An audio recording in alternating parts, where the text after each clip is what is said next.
2025-26 ஆண்டுக்கான தமிழ்நாடு அரசு நிதிநிலை அறிக்கை நாளை தாக்கல். தேர்தலுக்கு முந்தைய முழு பட்ஜெட் என்பதால் முக்கிய அறிவிப்புகள் இடம்பெற வாய்ப்பு.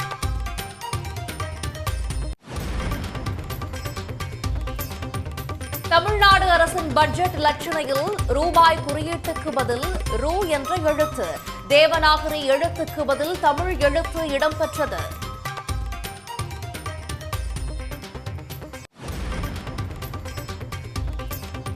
தென் மாநிலங்களின் தொகுதிகளின் எண்ணிக்கையை குறைக்க சதி என ரேவந்த் ரெட்டி குற்றச்சாட்டு. மறுவரையறைக்கு எதிராக மு.க. ஸ்டாலின் நடத்தும் கூட்டத்தில் பங்கேற்க உள்ளதாகவும் உறுதி.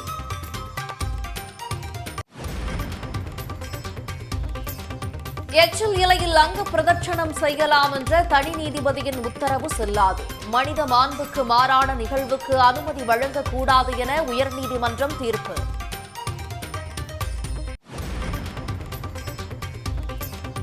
தங்கம் விலை சவரனுக்கு 440 ரூபாய் உயர்வு.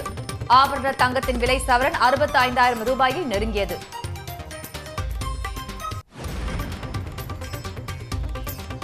தமிழ்நாட்டில் ஒன்றிய அரசு நடத்தும் 52 கேந்திரிய வித்யாலயா பள்ளிகளிலுமே மும்மொழி கொள்கை இல்லை என ப. சிதம்பரம் பேட்டி. தமிழ்நாடு அரசை பார்த்து மும்மொழி திட்டத்தை நிறைவேற்றவில்லை என எந்த முகத்தோடு கூறுகிறார்கள் என கேள்வி.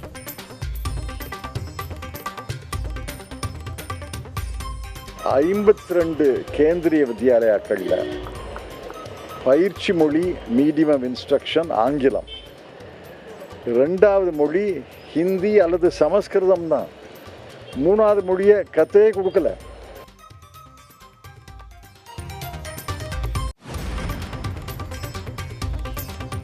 அநாகரீகமாக நடந்து கொண்டது தர்மேந்திர பிரதான் தான் என விசிக தலைவர் திருமாவளவன் குற்றச்சாட்டு. தமிழர்கள் நாகரிகமானவர்கள் என்பது குறித்த புத்தகங்களை பிரதானுக்கு வழங்கும் ராமதாஸ் வலியுறுத்தல்.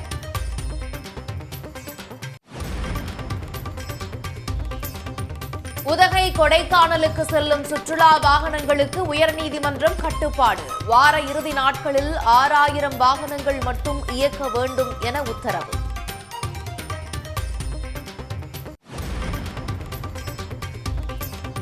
ஹோலி ஊர்வலத்திற்காக உத்தரப்பிரதேசத்தில் மசூதிகள் தார்பாயால் மூடி மறைப்பு. வெள்ளிக்கிழமை தொழுகை நேரத்தையும் மாற்றும் மாநில அரசின் நடவடிக்கையால் அதிர்ச்சி.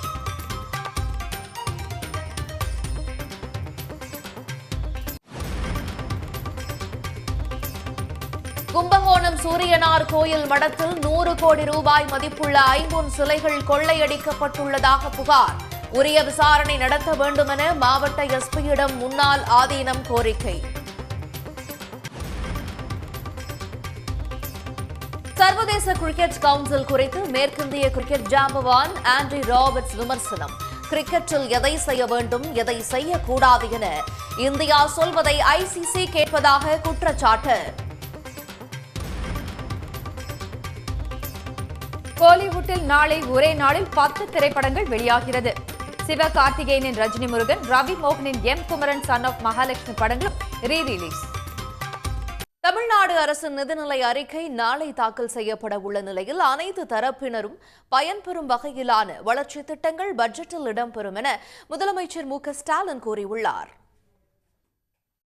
2025-26 ஆண்டிற்கான தமிழ்நாடு அரசின் நிதிநிலை அறிக்கையை அமைச்சர் தங்கம் தென்னரசு காலை 9:30 மணிக்கு சட்டப்பேரவையில் தாக்கல் செய்யவுள்ளார். சட்டமன்ற தேர்தலுக்கு முந்தைய முழு பட்ஜெட் என்பதால் பல்வேறு சிறப்பு அறிவிப்புகள் இடம்பெற வாய்ப்புள்ளது. குறிப்பாக அரசு ஊழியர்களின் கோரிக்கைகளை நிறைவேற்றும் வகையிலான அறிவிப்புகள் இடம்பெறக்கூடும் என எதிர்பார்க்கப்படுகிறது. இது தவிர உரிமை தொகை பயனாளிகளின் எண்ணிக்கையை உயர்த்துவது, மகளிர் விடியல் பயண பேருந்துகளின் எண்ணிக்கையை அதிகரிப்பது உள்ளிட்டவை தொடர்பான அறிவிப்புகளும் இடம்பெறக்கூடும்.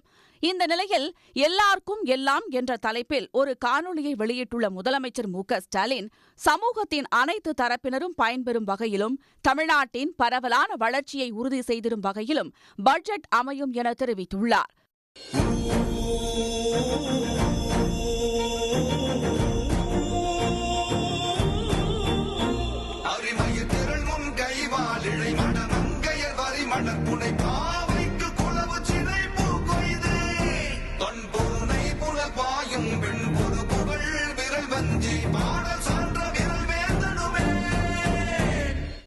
இந்த பட்ஜெட் தாக்கல் மாநிலம் முழுவதும் 936 இடங்களில் நேரடி ஒளிபரப்பு செய்யப்படுகிறது. சென்னையில் மட்டும் திருவொற்றியூர், அண்ணாநகர், சோழிங்கநல்லூர் உட்பட 100 இடங்களில் நேரலையாக ஒளிபரப்ப திட்டமிடப்பட்டுள்ளது. பொது பட்ஜெட் தாக்கல் செய்யப்பட்டதும் மறுநாளான சனிக்கிழமை வேளாண் பட்ஜெட் தாக்கல் செய்யப்பட உள்ளது. திங்கட்கிழமை முதல் பட்ஜெட் மீதான விவாதம் தொடங்கும் என எதிர்பார்க்கப்படுகிறது. இதனிடையே தமிழ்நாடு அரசின் பட்ஜெட் லட்சணையில் ரூபாய் குறியீட்டுக்கு பதில் ரூ என்ற தமிழ் எழுத்து இடம்பெற்றுள்ளது. இது தாய்மொழி தமிழ் மீதான பற்றை பறைசாற்றும் விதமாக அமைந்துள்ளது. தமிழ்நாட்டில் ஒன்றிய அரசு நடத்தும் கேந்திரிய வித்யாலயா பள்ளிகளிலேயே மும்மொழி கொள்கை பின்பற்றப்படவில்லை என அரசியல் கட்சி தலைவர்கள் தெரிவித்துள்ளனர். ஆனால் மும்மொழி கொள்கையை ஏற்காததால் நிதி வழங்கவில்லை என்று எந்த முகத்தோடு ஒன்றிய அமைச்சர் கூறுகிறார் என்றும் கேள்வி எழுப்பியுள்ளனர். மத்திய அரசினுடைய கல்வி அமைச்சர் திரு பிரதான் அவர்கள் பேசியது தவறு, கண்டிக்கத்தக்கது. 60 ஆண்டுகளாக தமிழ்நாட்டில் இருமொழி கொள்கையை நாம் அமல்படுத்துகிறோம். இந்த புதிய கல்விக் கொள்கை என்பது 2020 அறிவிச்சாங்க. இப்போ 5 வருஷம் கழிச்சு மும்மொழி திட்டத்தை திணிப்பது என்ன நியாயம்? தமிழுடைய நாகரிகத்தையும் தொன்மைக்கால நாகரிகத்தையும் ஆதிகால நகரத்தையும் அவர்கள் உலக அளவில் அந்த காலத்து ஆதி காலத்திலிருந்து சிறந்து விளங்கியதெல்லாம் அவருக்கு புத்தகங்களாக கொடுக்கணும். அந்த புத்தகங்கள்லாம் இருக்கு, கொடுக்கணும். அதை படிச்சிட்ட பிறகு நாம் சொன்னது தவறுதான் என்று அவர் ஒப்புக்கொள்ள வேண்டும். இவர்கள் ஜனநாயகவாதிகள் அல்ல, அநாகரிகமானவர்கள் என்று நாடாளுமன்றத்தில் ஒரு ஒன்றிய அமைச்சர் பேசினால் அது எத்தகைய கொடூரமானது. அவர் பேசிட்டு யார் மனதையாவது புண்படுத்தியிருந்தால் அதற்காக நான் வருத்தப்படுகிறேன். உங்கள்கிட்ட நான் 100 முறை வேணாலும் மன்னிப்பு கேட்கிறேன். திருவள்ளுவர் ரொம்ப அழகாக சொல்லியிருக்கிறார், தீயினால் சுட்ட புண் உள்ளாரும் ஆறாதே நாவினால் சுட்டவடு அப்படின்னு திருவள்ளுவர் ரொம்ப அழகாக சொல்லியிருக்கிறார். சுட்டுட்டு வன்மையான வார்த்தைகளை பயன்படுத்தி விட்டு பிறகு இப்படி பேசுவது ஏற்புடையதல்ல. அவர் பதவி விலக வேண்டும். அவர் சொன்னதற்கு உள்ளபடியே அவர் அதே மக்களவையில் வருத்தம் தெரிவித்திருக்க வேண்டும். தமிழ் தேசிய பேரினத்தை அன்சிவிலைஸ்டு பீப்புள் என்று, நாகரிகமற்றவர்கள் என்று அவர் சொன்னது அநாகரிகமானது. அவர்தான் அநாகரிகமாக நடந்து கொண்டார். அதை வரவேற்கக்கூடிய வகையிலே தமிழ்நாட்டில் உள்ள பிஜேபி தலைவர்கள் பேசுவது மேலும் அவர்களின் அநாகரிகத்தை உறுதிப்படுத்துகிறது. தொகுதி மறுசீரமைப்பு திட்டத்தின் மூலம் தென் மாநிலங்களில் மக்களவை தொகுதிகளின் எண்ணிக்கையை குறைக்க சதி நடப்பதாக தெலங்கானா முதலமைச்சர் ரேவந்த் ரெட்டி தெரிவித்துள்ளார். தொகுதி மறுசீரமைப்பினால் ஏற்படும் பாதிப்புகள் குறித்து ஆராய வரும் 22ஆம் தேதி சென்னையில் கூட்டு நடவடிக்கை குழு கூட்டம் நடைபெற உள்ளது. டெல்லியில் ரேவந்த் ரெட்டியை இன்று அமைச்சர் KN நேரு, திமுக எம்பிக்கள் கனிமொழி, ராசா, கலாநிதி வீராசாமி உள்ளிட்டோர் சந்தித்து இந்த கூட்டத்தில் பங்கேற்க அழைப்பு விடுத்தனர். இதையடுத்து ரேவந்த் ரெட்டியும் தமிழ்நாடு குழுவினரும் செய்தியாளர்களை கூட்டாக சந்தித்தனர். அப்போது பேசிய ரேவந்த் ரெட்டி, மக்கள் தொகை அதிகரிப்பு பிரச்சனையாக இருந்தபோது அதை சிறப்பாக கையாண்டு மக்கள் தொகையை குறைத்து நாட்டின் வளர்ச்சிக்கு பங்காற்றிய மாநிலங்களுக்கு இது தண்டனை போல ஆகிவிடும் என்றார். மக்கள் தொகை அடிப்படையில் தொகுதி மறுசீரமைப்பு செய்யப்பட்டால் நாடாளுமன்றத்தில் தென் மாநிலங்களின் பிரதிநிதித்துவம் குறைந்து வட மாநிலங்களின் பிரதிநிதித்துவம் அதிகரிக்கும் என்பதால் அதை ஏற்க முடியாது என்று அவர் தெரிவித்தார். This is not delimitation. This is a limitation for South. At any cost, we are not going to accept that limitation. We are paying more tax than North India. We are more entrepreneurs. We are contributing everything for the nation. But Bharatiya Janata Party wants to settle score against South India. Why? Because South Indians are never allowed to grow Bharatiya Janata Party. Tamil Nadu முதலமைச்சர் ஸ்டாலின் சிறப்பான முன்னெடுப்பை மேற்கொண்டுள்ளதாகவும் டெல்லி காங்கிரஸ் தலைமையிடம் அனுமதி பெற்று இந்த கூட்டத்தில் பங்கேற்க உள்ளதாகவும் ரேவந்த் ரெட்டி கூறினார். பின்னர் பேசிய கனிமொழி, தொகுதி மறுசீரமைப்பு திட்டம் தென் மாநிலங்கள் மட்டுமின்றி வடகிழக்கு மாநிலங்கள் மற்றும் பஞ்சாப் போன்ற மாநிலங்களையும் பாதிக்கும் என்றும் அவர் கூறினார். He has promised, after getting permission from the National Party, to come and join us on 22nd. On 22nd, we will be discussing about delimitation, taking opinions from across the states, and together as one voice, our leader and Chief Minister, Mr. M.K. Stalin, will take forward this delimitation issue, and we will fight to save and protect our rights. இந்த விவகாரத்தில் அனைத்து எதிர்க்கட்சிகளும் ஒரே குரலில் எதிர்ப்பை தெரிவிக்க வேண்டும் என்றும் கனிமொழி கூறினார். இதற்கிடையே சென்னையில் வரும் 22ஆம் தேதி நடைபெறும் தொகுதி மறுசீரமைப்பு கூட்டு நடவடிக்கை குழு கூட்டத்தில் கர்நாடகா சார்பில் துணை முதலமைச்சர் டி.கே. சிவக்குமார் பங்கேற்பார் என்றும், ஏற்கனவே ஒப்புக்கொண்ட பணிகள் இருப்பதால் தம்மால் பங்கேற்க இயலவில்லை என்றும் ஸ்டாலினுக்கு கர்நாடக முதலமைச்சர் திரு சித்தராமையா கடிதம் எழுதியுள்ளார். பக்தர்கள் உணவருந்திய எச்சில் இலைகள் மீது உருண்டு அங்க பிரதர்ஷனம் செய்யலாம் என்ற தனி நீதிபதியின் தீர்ப்பை ரத்து செய்து உயர்நீதிமன்ற மதுரை கிளை அமர்வு உத்தரவிட்டுள்ளது. பக்தர்கள் உணவருந்திய எச்சில் இலைகள் மீது உருண்டு அங்க பிரதட்சணம் செய்ய அனுமதிக்குமாறு கரூர் மாவட்டம் நேரூர் சத்குரு சதாசிவ பிரம்மேந்திராள் சபா சார்பில் கடந்த ஆண்டு மே மாதம் வழக்கு தொடரப்பட்டது. இந்த வழக்கை விசாரித்த உயர்நீதிமன்ற மதுரை கிளை தனி நீதிபதி ஜி.ஆர். சுவாமிநாதன் அதற்கு அனுமதி அளித்து உத்தரவிட்டார். எச்சில் இலை மீது உருளுவது பக்தர்களின் அடிப்படை உரிமை என்று சர்ச்சைக்குரிய கருத்தையும் தெரிவித்திருந்தார். அதைத் தொடர்ந்து பலத்த எதிர்ப்புகளையும் மீறி கரூர் சதாசிவ பிரம்மேந்திராள் சமாதியில் மே 18ஆம் தேதி எச்சில் இலைகள் மீது உருளும் நிகழ்ச்சியும் நடத்தப்பட்டது. தனி நீதிபதியின் உத்தரவுக்கு எதிராக திருவண்ணாமலையைச் சேர்ந்த அர்ச்சகர் பயிற்சி மாணவர் சங்க தலைவர் அரங்கநாதன் மேல்முறையீடு செய்திருந்தார். தமிழ்நாடு அரசு சார்பிலும் மேல்முறையீடு செய்யப்பட்டது. இந்த வழக்கை விசாரித்த உயர்நீதிமன்ற மதுரை கிளை நீதிபதிகள் சுரேஷ்குமார், அருள்முருகன் அமர்வு அளித்த தீர்ப்பில் எச்சில் இலைகள் மீது உருளுவதற்கு அனுமதி அளித்த தனி நீதிபதியின் உத்தரவை ரத்து செய்து உத்தரவிடப்பட்டுள்ளது. அத்துடன் எச்சில் இலை மீது படுத்து உருளுவது வழிபாட்டு முறையாக கருதப்பட்டாலும் அது சுகாதாரத்திற்கும் மனித மாண்புக்கும் உகந்தது அல்ல என்றும் தீர்ப்பில் கூறப்பட்டுள்ளது. இந்த தீர்ப்பு என்பது ஒரு தந்தை பெரியார் பிறந்த மண்ணிலே சமூக நீதி கிடைத்த வெற்றியாக நாங்கள் பார்க்கிறோம். நீதித்துறை வரலாற்றில் கொண்டாடப்பட வேண்டிய தீர்ப்பு. மக்கள் இந்த விஷயத்திலிருந்து நீதிமன்றம் சொல்லியதிலிருந்து நம்ம புரிஞ்சுக்கிற வேண்டியது மத மூட நம்பிக்கை அப்படின்ற வகையில் யாரையும் இழிவுபடுத்துகிற விஷயங்களை யாரும் தமிழ்நாட்டில் ஆதரிக்கக்கூடாது. அரசும் அதை ஆதரிக்காது. இந்த உத்தரவை தமிழ்நாடு அரசு காவல்துறை உறுதியாக நிறைவேற்ற வேண்டும். உத்தரப்பிரதேசத்தில் எப்படி ஒரு கலவரமும் ஒரு வைதீக முறைப்படி வர்ணாசிரமம் முறைப்படி எப்படி நடக்குதோ அதே போல் தமிழ்நாட்டை நடத்த வேண்டும் என்பதற்கு தான் ஜி.ஆர். சாமிநாதன் கொடுத்த தீர்ப்புக்கு அது ஒரு விஷயம். அதை தடை செஞ்சிருக்கு அப்படின்னும் போது அதை ரத்து செஞ்சிருக்காங்க என்பது நான் மிக மகிழ்ச்சியோட நீதிபதி அவர்களுக்கும் முதலமைச்சர் அவர்களுக்கும் நான் வரவேற்கிறேன், வாழ்த்துகிறேன். இதுபோன்ற நிகழ்வுகளுக்கு ஏற்கனவே உச்சநீதிமன்றம் தடை விதித்துள்ளதையும் நீதிபதி அமர்வு சுட்டிக்காட்டியது.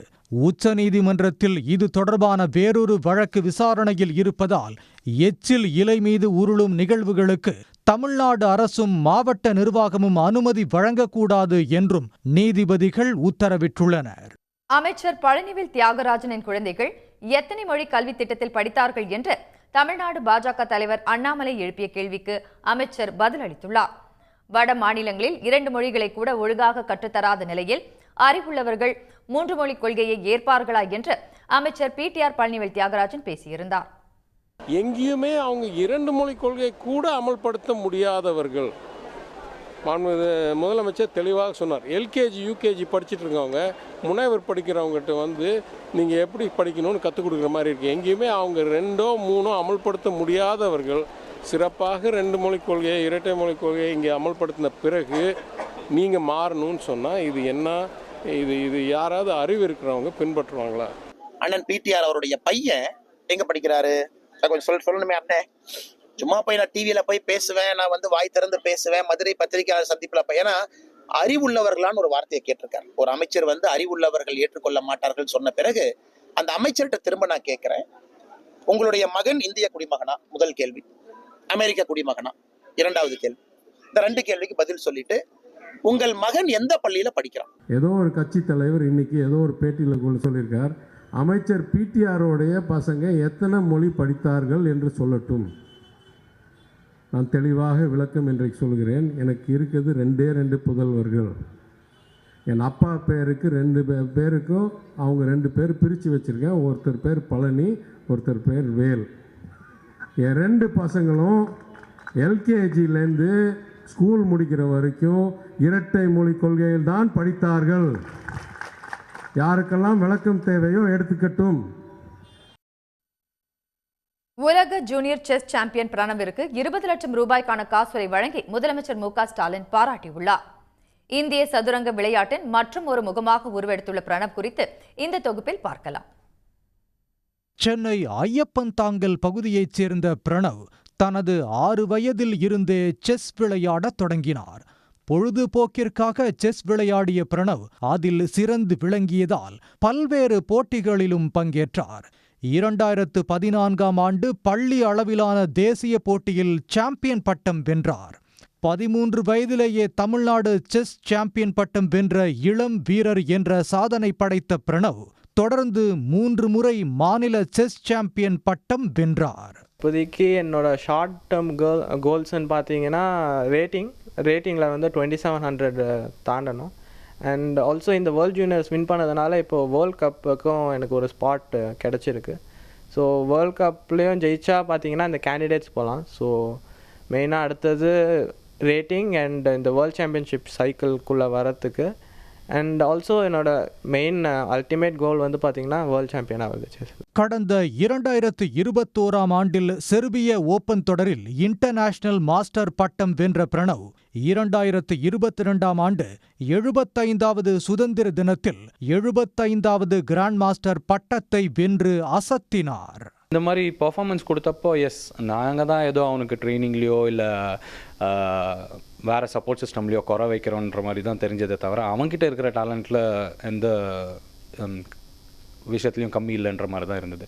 Is a very talented child and இந்த ஆப்பர்ச்சுனிட்டிஸ் கிடைச்சா he will perform and he'll show his லெவல்ன்றது தான் எங்களுக்கு பிலீஃப். உலக ஜூனியர் செஸ் சாம்பியன்ஷிப் போட்டியில் 17 ஆண்டுகளுக்கு பின் இந்தியாவைச் சேர்ந்த பிரணவ் சாம்பியன் பட்டத்தை கைப்பற்றி தமிழ்நாட்டிற்கு பெருமை சேர்த்துள்ளார். அந்த வகையில் உரிய பயிற்சி பெற பிரணவிற்கு ஸ்பான்சர்கள் கிடைத்தால் எதிர்காலத்தில் உலக செஸ் சாம்பியனாக உருவெடுக்க அதிக வாய்ப்புள்ளதாக அவரது பெற்றோர் தெரிவிக்கின்றனர்.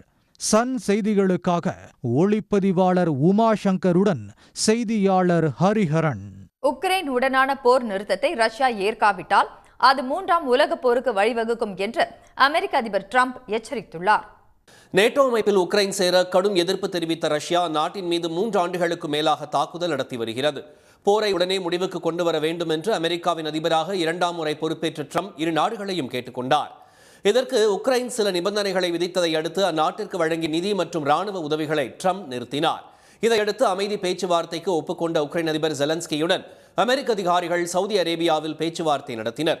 இதில் முதல் கட்டமாக 30 நாட்கள் போர் நிறுத்தத்துக்கு உக்ரைன் ஒப்புக்கொண்டது. இதை அதிகாரப்பூர்வமாக அறிவித்த ட்ரம்ப் போர் நிறுத்தத்தை ரஷ்யா ஏற்க வேண்டும் என்று கேட்டுக்கொண்டார். அமெரிக்காவின் பரிந்துரைகளை ஏற்க மறுத்த ரஷ்ய அதிபர் புதின் போர் நிறுத்தம் நிரந்தர அமைதிக்கான வழியாக இருக்க வேண்டும் என்றும் இந்த பணிகளில் எந்தெந்த நாடுகள் பங்கேற்கின்றன என்பதை தெளிவுபடுத்த வேண்டும் என்றும் நிபந்தனை விதித்தார். இதற்கிடையே வெள்ளை மாளிகையில் இன்று செய்தியாளர்களிடம் பேசிய ட்ரம்ப் போர் நிறுத்தத்தை ரஷ்யா ஏற்காவிட்டால் அது 3ஆம் உலகப் போருக்கு வழிவகுக்கும் என்று எச்சரித்தார். உக்ரைன் ரஷ்யா இடையேயான போரை நிறுத்தாவிட்டால் இரு தரப்பினருக்கும் மிகப்பெரிய பேரழிவு ஏற்படும் என்று ட்ரம்ப் கூறினார். அமெரிக்காவின் போர் நிறுத்த பரிந்துரைகளை உக்ரைன் ஏற்றுக்கொண்டதால் அந்நாட்டிற்கு நிதி மற்றும் ராணுவ உதவிகள் மீண்டும் வழங்கப்படும் என்றும் அவர் தெரிவித்தார். தமிழ்நாடு நிதிநிலை அறிக்கை தாக்கல் செய்யப்பட உள்ள நிலையில் மகளிர் உரிமை தொகையை உயர்த்த வேண்டும், நெல் குவிண்டாலுக்கு 3320 ரூபாய் வழங்க வேண்டும் என்பது உள்ளிட்ட கோரிக்கைகளை நிறைவேற்ற வேண்டும் என பாமக நிறுவனர் ராமதாஸ் வலியுறுத்தியுள்ளார். தைலாபுரம் தோட்டத்தில் செய்தியாளர்களை சந்தித்த ராமதாஸ் அரசு கல்லூரிகளில் 4000 உதவி பேராசிரியர்களை நியமிப்போம் என்ற அறிவிப்பை அரசு நிறைவேற்ற வேண்டும் என்று கேட்டுக்கொண்டார். சத்தீஸ்கர், ஒடிசா உள்ளிட்ட பிற மாநிலங்களில் நெல் கொள்முதல் விலை உயர்த்தப்பட்டுள்ள நிலையில் தமிழ்நாடு அரசு குவிண்டால் ஒன்றுக்கு 1000 ரூபாய் உயர்த்தி 3320 ரூபாயாக வழங்க வேண்டும் என்றும் ராமதாஸ் வலியுறுத்தினார். தமிழ்நாட்டில் நெல் கொள்முதல் விலை உயர்த்தப்படுவது எப்போ? தமிழ்நாட்டில் நெல் கொள்முதல் விலையை குவிண்டாலுக்கு ரூபாய் 3500 உயர்த்தி வழங்க வேண்டும் என்று உழவர்கள் தொடர்ந்து வலியுறுத்தி வருகின்றனர். தமிழ்நாட்டில் 2,25,00,000 குடும்பங்கள் உள்ளதாக குறிப்பிட்ட ராமதாஸ், அவர்களில் 1,16,00,000 குடும்பங்களுக்கு மட்டுமே மகளிர் உரிமை தொகை வழங்கப்படுவதாகவும் அந்த தொகையை 2,000 ரூபாயாக உயர்த்தி வழங்க வேண்டும் எனவும் கேட்டுக்கொண்டார். தேவையான அளவு கொள்முதல் செய்யப்படாததால் தருமபுரி, நீலகிரி மாவட்டங்களில் நியாய விலை கடைகள் மூலம் அரிசிக்கு பதிலாக குடும்ப அட்டைக்கு 2 கிலோ ராகி வழங்கும் திட்டம் தோல்வியடைந்து விட்டதாகவும் அவர் குற்றம் சாட்டினார். இது தவிர தடுப்பணைகள் கட்டப்படவில்லை, புதிய பேருந்துகள் வாங்கப்படவில்லை, 1 மெகாவாட் திறன் கொண்ட காற்றாலைகள் அமைக்கப்படவில்லை என அடுத்தடுத்து பல்வேறு குற்றச்சாட்டுகளை முன்வைத்த ராமதாஸ், ஏற்கனவே பட்ஜெட் அறிவிப்புகளில் செயல்படுத்தப்பட்டவை குறித்து வெள்ளை அறிக்கை வெளியிட வேண்டும் எனவும் வலியுறுத்தியுள்ளார். கேரள மாநிலம் திருவனந்தபுரம் ஆற்றுக்கால் பகவதி அம்மன் கோவிலில் தொடங்கிய பொங்கல் விழாவில் ஆயிரக்கணக்கான பெண்கள் பங்கேற்று அம்மனை வழிபட்டனர். திருவனந்தபுரத்தில் பெண்களின் சபரிமலை என்று அழைக்கப்படும் ஆற்றுக்கால் பகவதி அம்மன் கோயிலில் ஆண்டுதோறும் மாசி மாதம் விழா நடைபெறுவது வழக்கம். அந்த வகையில் இந்த ஆண்டுக்கான பொங்கல் விழா கோலாகலமாக நடைபெற்று வருகிறது. விழாவின் 9ஆம் நாளான இன்று பெண்கள் கலந்து கொண்டு பொங்கல் வைக்கும் நிகழ்ச்சி நடைபெற்றது. இதில் சுமார் 10 கிலோமீட்டர் தூரம் வரை ஆயிரக்கணக்கான பெண்கள் பொங்கல் வைத்து பகவதி அம்மனை வழிபட்டனர்.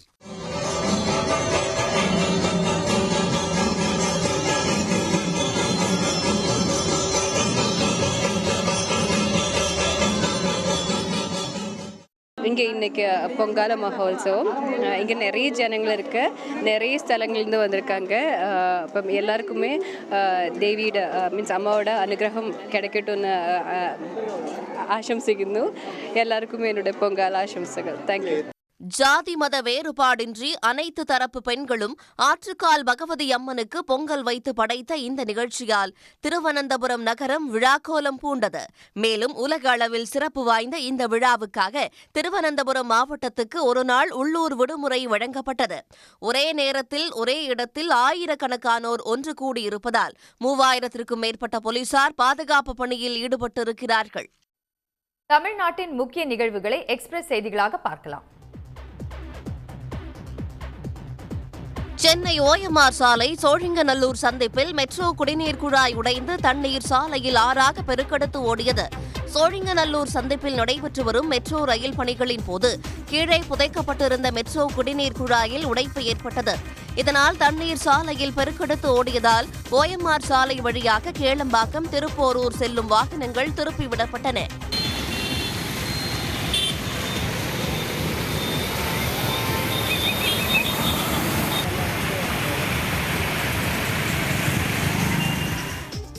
மெட்ரோ குடிநீர் வாரிய அதிகாரிகள் குடிநீர் குழாயில் ஏற்பட்ட உடைப்பை சீர் செய்ததால் போக்குவரத்து சீரானது.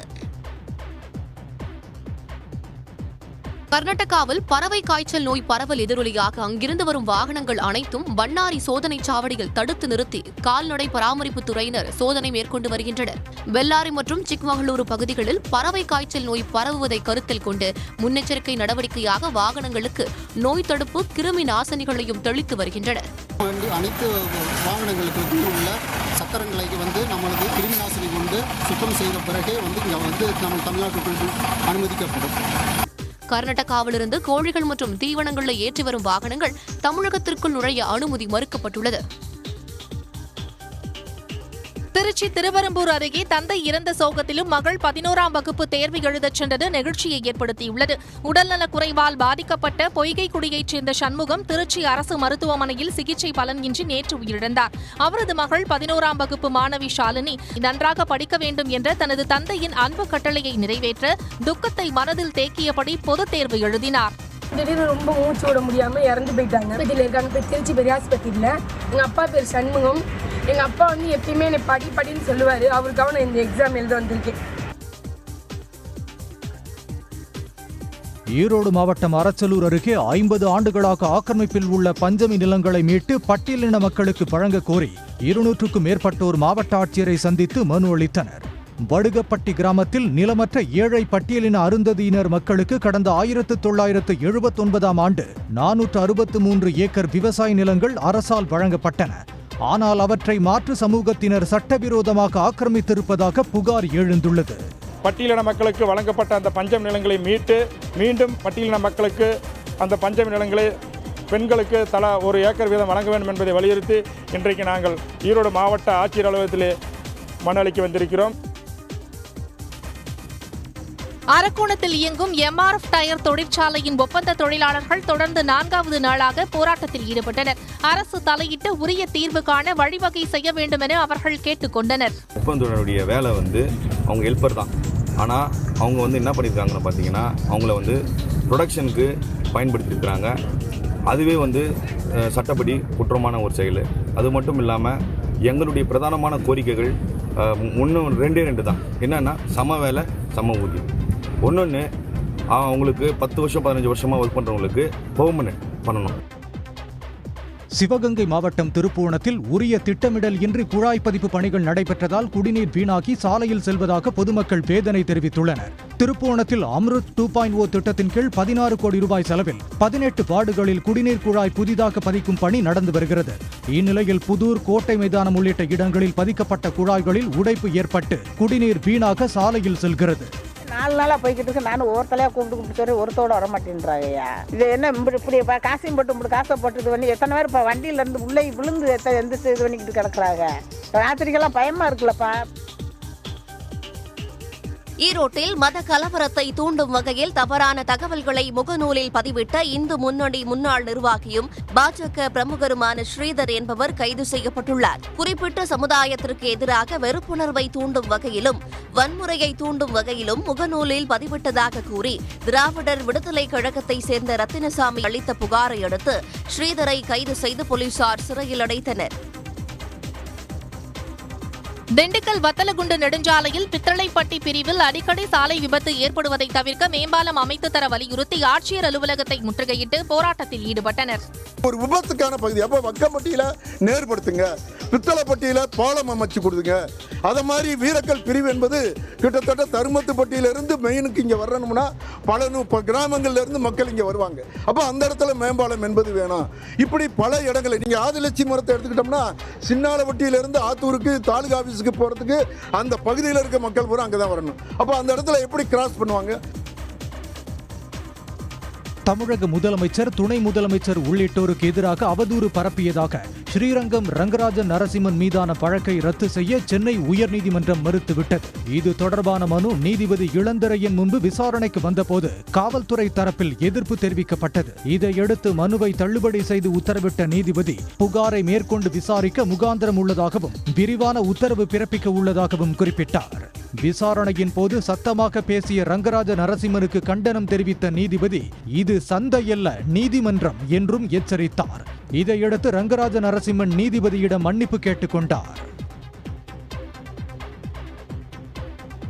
கோடநாடு கொலை கொள்ளை வழக்கு தொடர்பாக முன்னாள் முதல்வர் ஜெயலலிதாவின் தனி பாதுகாப்பு அதிகாரியும் ஓய்வு பெற்ற கூடுதல் டிஎஸ்பியுமான பெருமாள் சாமியிடம் கோவையில் சிபிசிஐடி போலீசார் சுமார் 1 மணி நேரம் விசாரணை நடத்தினர்.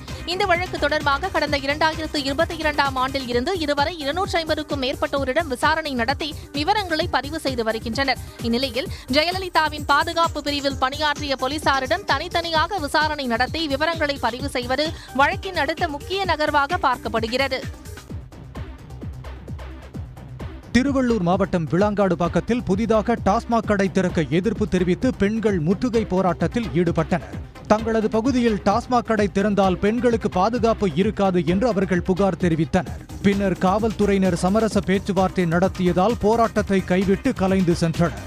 மதுபான கடையை மேல அதிகாரிக்கு நாங்க லெட்டர் கொடுத்துருக்குறோம். இத்தனை பேருக்குமே நாங்க லெட்டர் கொடுத்துருக்குறோம். நாங்க சரிங்களா? இப்ப நான் என்ன கேக்குறேன், மீண்டும் நினைவூட்டல் கடிதமா 2 முறை நாங்க கொடுத்துருக்குறோம். இவ்வளவு முறை எல்லாத்தையுமே பண்ணிட்டு இந்த கடையை மறுபடியும் திறக்கிறேன்னு சொல்லிட்டு நிக்கிறாங்க. தமிழகத்தில் செயல்படுத்தப்படும் மெட்ரோ ரயில் திட்டங்கள் தொடர்பாக சென்னை தலைமைச் செயலகத்தில் முதலமைச்சர் மு.க. ஸ்டாலின் தலைமையில் ஆலோசனை கூட்டம் நடைபெற்றது.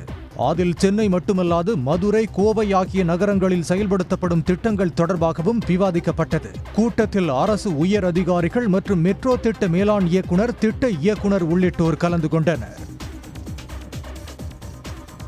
புதுச்சேரியில் 6 புதிய மதுபான தொழிற்சாலைகளை கொண்டு வருவது ஏன் என்று சட்டப்பேரவையில் முதலமைச்சர் ரங்கசாமி விளக்கமளித்துள்ளார். அதில் 6 புதிய மதுபான தொழிற்சாலைகளை கொண்டு வர அரசு முடிவெடுத்துள்ளதாகவும், இதன் மூலம் அரசுக்கு 500 கோடி வருவாயும் 5000 பெண்களுக்கு வேலைவாய்ப்பும் கிடைக்கும் என்றார். இனி முக்கிய நிகழ்வுகளை ஒரு நிமிட செய்திகளாக காண்போம். உதகை மற்றும் கொடைக்கானலுக்கு செல்லும் சுற்றுலா வாகனங்களின் எண்ணிக்கையை குறைக்க சென்னை உயர்நீதிமன்றம் உத்தரவிட்டுள்ளது. உதகையில் வார நாட்களில் 6000 சுற்றுலா வாகனங்களையும், வார இறுதி நாட்களில் 8000 வாகனங்களையும், கொடைக்கானலில் வார நாட்களில் 4000, வார இறுதி நாட்களில் 6000 வாகனங்களை மட்டுமே அனுமதிக்க நீதிமன்றம் உத்தரவிட்டுள்ளது.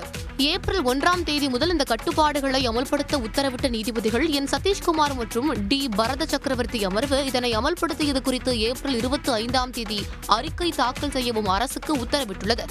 அதே நேரத்தில் அரசு பேருந்துகள் மற்றும் ரயில்களில் வரும் பயணிகளுக்கு எந்த தடையும் இல்லை என்று தெரிவித்த நீதிபதிகள் மின்சார வாகனங்களுக்கு இ-பாஸ் வழங்குவதில் முன்னுரிமை வழங்க உத்தரவிட்டு விசாரணையை ஏப்ரல் 25ஆம் தேதிக்கு தள்ளி வைத்தனர். தஞ்சை சூரியனார் கோயிலில் உள்ள ஐம்பொன் சிலைகள் திருடப்பட்டுள்ளதாக மாவட்ட எஸ்பியிடம் முன்னாள் ஆதீனம் பரபரப்பு புகார் அளித்துள்ளார்.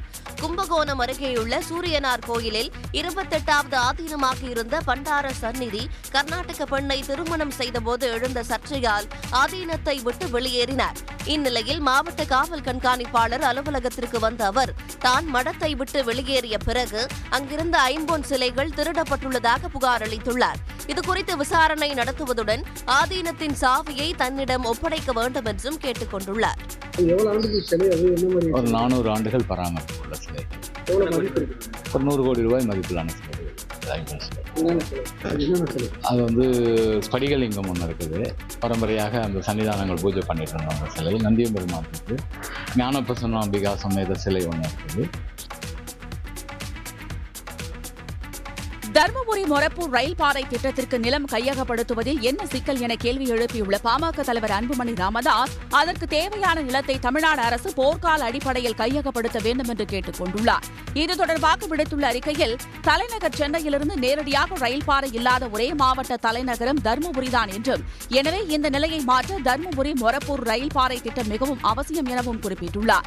2019ஆம் ஆண்டில் அடிக்கல் நாட்டப்பட்ட இந்த திட்டத்திற்கு 78.55 ஹெக்டேர் நிலம் தேவைப்படும் நிலையில் வெறும் 8.25 ஹெக்டேர் நிலம் மட்டுமே இதுவரை கையகப்படுத்தப்பட்டுள்ளது என்று அன்புமணி ராமதாஸ் சுட்டிக்காட்டியுள்ளார். சுமார் 359 கோடி ரூபாய் மதிப்பிலான இந்த திட்டத்திற்கு தேவையான நிலத்தை அரசு கையகப்படுத்தி கொடுத்திருந்தால் ஆண்டுக்கு 100 கோடி நிதி ஒதுக்கீடு செய்யப்பட்டு திட்டம் நிறைவேற்றப்பட்டிருக்கும் என்றும் அவர் தெரிவித்துள்ளார். சென்னை மாநகர போக்குவரத்து கழகத்தில் 2000 ரூபாய் கட்டணத்தில் மாதம் முழுவதும் விருப்பம் போல் பயணம் செய்யும் வசதியை விரைவில் அறிமுகப்படுத்த போக்குவரத்து துறை திட்டமிட்டுள்ளது. தற்போது 1000 ரூபாய் கட்டணத்தில் மாதம் முழுவதும் ஏசி பேருந்துகளை தவிர்த்து மற்ற அனைத்து பேருந்துகளிலும் விருப்பம் போல் பயணிக்கும் முறை நடைமுறையில் இருந்து வருகிறது. இந்த நிலையில் ஏசி பேருந்துகளிலும் பயணம் செய்யும் திட்டத்தை கொண்டுவர பயணிகள் தொடர்ந்து கோரிக்கை விடுத்து வந்தனர். மேலும் சென்னை மாநகர போக்குவரத்து கழகத்தில் 650 மின்சார பேருந்துகள் பயன்பாட்டிற்கு கொண்டுவரப்பட உள்ளன. அதில் 225 ஏசி பேருந்துகளாகும். இதன் மூலம் பொதுமக்கள் அதிக அளவில் பயன்பெற முடியும் என்று அதிகாரிகள் தகவல் தெரிவித்தனர். தற்போது மே அல்லது ஜூன் மாதத்திற்குள் 2000 ரூபாய் கட்டணத்தில் மாதம் முழுவதும் விருப்பம் போல் பயணம் செய்யும் இந்த புதிய பாஸ் முறை அறிமுகப்படுத்தப்பட வாய்ப்புள்ளதாக போக்குவரத்து துறை அதிகாரிகள் தெரிவித்துள்ளனர். சென்னையில் ஆபரண தங்கம் விலை சவரனுக்கு 440 ரூபாய் உயர்ந்து 65,000 ரூபாய் என்ற புதிய உச்சத்தை நெருங்கி வருகிறது. 22 கேரட் தங்கம் விலை கடந்த சில மாதங்களாக ஏறுவதும் பின்னர் சிறிது இறங்குவதுமாக இருந்து வருகிறது. நேற்று முன்தினம் ஒரு சவரன் விலை 240 ரூபாய் குறைந்து 64,160 ரூபாய்க்கு விற்பனையானது. நேற்றும் விலை குறையும் என எதிர்பார்க்கப்பட்ட நிலையில் சவரனுக்கு 360 ரூபாய் உயர்ந்து 64,520 என்ற விலையை எட்டி அதிர்ச்சி அளித்தது. இந்த நிலையில் இரண்டாவது நாளாக இன்றும் தங்கம் விலை சவரனுக்கு 440 ரூபாய் உயர்ந்து 64,960 ரூபாய் என்ற புதிய உயர்வை கண்டுள்ளது.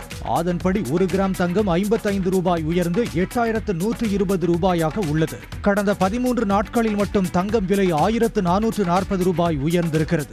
இதேபோல் வெள்ளி விலையும் கிராமுக்கு 1 ரூபாய் உயர்ந்து 110 ரூபாயாகவும் கிலோ 1,10,000 ரூபாயாகவும் உள்ளது. யமஹா நிறுவனம் FZ S5 ஹைபிரிட் பைக்கை இந்தியாவில் அறிமுகம் செய்துள்ளது. நாட்டில் முதல் முறையாக அறிமுகமாகியுள்ள 150cc திறன் கொண்ட இந்த பைக்கின் விலை 1,45,000 ரூபாயாக நிர்ணயம் செய்யப்பட்டுள்ளது. Yamaha FZ S5 hybrid bike racing blue மற்றும் சியான் மெட்டாலிக் கிரே ஆகிய 2 நிறங்களில் விற்பனைக்கு கிடைக்கிறது. இந்த புதுமையான பைக் எரிபொருள் சிக்கனம், செயல்திறன் மற்றும் ஓட்டுநருக்கான வசதி ஆகியவற்றின் அடிப்படையில் அளவுகோலை உயர்த்த வடிவமைக்கப்பட்டுள்ளது. உடனுக்குடன் செய்திகளை தெரிந்து கொள்ள சன் நியூஸ் பெல் ஐகானை கிளிக் பண்ணுங்க.